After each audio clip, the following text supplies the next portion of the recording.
Здравствуйте. В эфире обзор чрезвычайных происшествий, в студии Юрий Осипов. Мужчина расплачивался в магазинах чужой банковской картой, которую нашел. С заявлением в полицию обратилась жительница Нерингри, которая рассказала, что неизвестный совершал покупки с ее карты, которую она потеряла.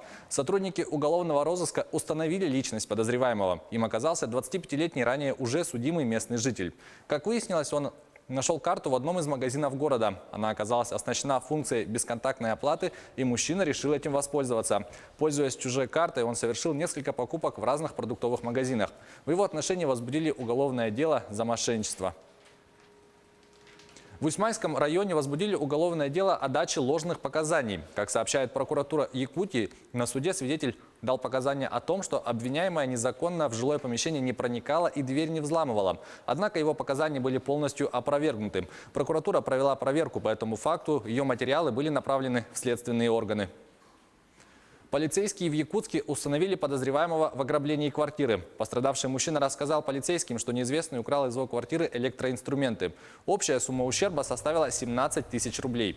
Подозреваемым оказался приятель потерпевшего, который временно проживал у него, 54-летний уроженец Нижнеколымского района. Как выяснилось, мужчина не имел работы и жилья в городе, и потерпевший, который является индивидуальным предпринимателем в сфере ремонта квартир, решил помочь знакомому. Он предложил ему поработать у него и предоставил жилье. В день происшествия пьяный подозреваемый, воспользовавшись отсутствием хозяина квартиры, украл электроинструменты, после чего сдал их в ломбард, а вырученные 4000 рублей потратил на покупку алкоголя. Жительница Нерингри стала очередной жертвой мошенников. Ей позвонил неизвестный, представившийся сотрудником банка, и сказал, что с ее карты пытаются снять деньги, затем спросил о количестве банковских карт и какие суммы находятся на них. Потерпевшая ответила, что имеет две карты, на которых есть 89 тысяч рублей. Тогда лжесотрудник сказал, что ей необходимо снять все деньги и положить их на номер электронного кошелька. Якобы мошенники могут перевести деньги на свой счет через личный кабинет. Он попросил женщину пойти к банкомату и выполнить его инструкции, что она и сделала. Звонивший обещал потерпевшей, что на следующий день деньги будут возвращены. Однако этого не случилось.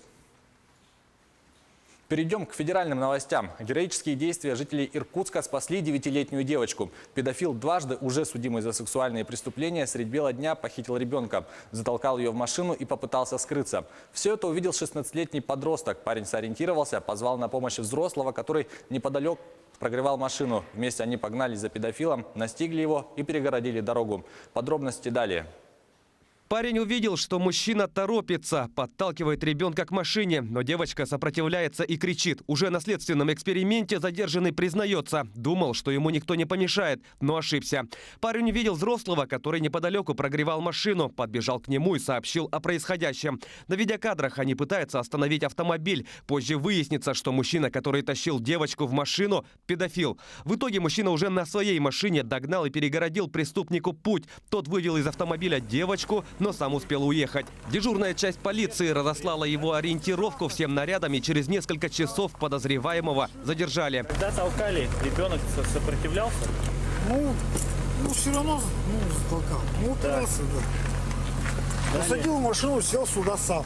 Каким образом сели? Подозреваемый уже отсидел 2 срока с 2011 по 2017 год, и оба по обвинению в педофилии. 48-летнему мужчине уже предъявлено обвинение. В настоящее время судом удовлетворено ходатайство следствия об избрании обвиняемому меры пресечения в виде заключения под стражу. Ему грозит лишение свободы на срок от 5 до 12 лет. Расследование уголовного дела продолжается. Это была рубрика «Чрезвычайные происшествия». Берегите себя и до встречи в эфире.